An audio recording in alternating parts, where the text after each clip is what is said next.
Hey everybody, Michael Fichtenmeyer, aka FichtenFoo from Industrial Mechanica and FichtenFoo.com. And what I'm going to do today is I kind of just happened to figure out a new way to do a concrete texture that worked out perfectly. It was an accident, but I'm going to try to replicate it here.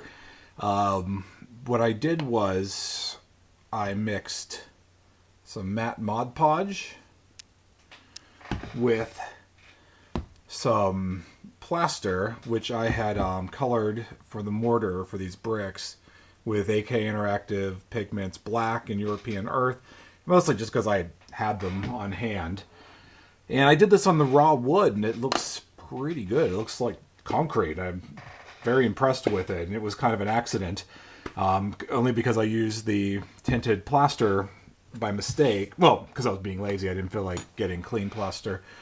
So I'm going to try to replicate it here, and to do that, I originally had painted this stone step here in a pavement color, dark gray pavement. Instead, I've repainted the top of it, because that's all it's going to be shown, with some craft acrylic khaki tan. This is Americana, but whatever, just, wood color. And let's get the mixing. So what I'm going to do first here is portion out some, just I'm going to use a spoon and get some of the plaster mix. I honestly don't know how much pigment I put in. I screwed up originally and added too much pigment, so I ended up having to add more plaster, and that's why I've got a large jar of it.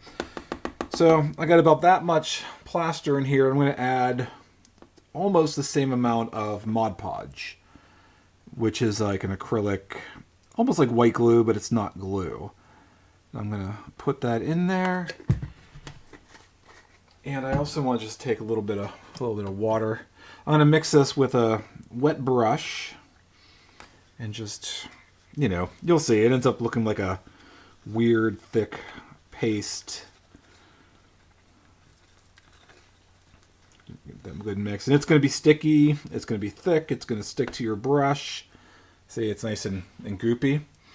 And all I'm going to do is I'm just going to smear this thick onto the surface here, just where I want the concrete texture to be. And if this goes well, I won't even have to paint it. I'll just have to weather it. It'll look fantastic. It'll look like real concrete. Have a slight weathering to it already.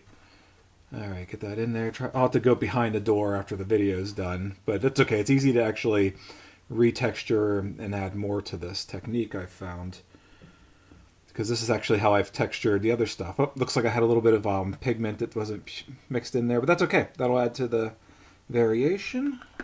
All right, now I'm going to take a piece of sponge, and I'm just going to put a little bit of water on the sponge, and I'm going to dab the crap out of it.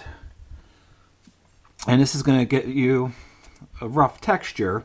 And what you're going to find, though, is that this texture is going to flatten back down a little bit.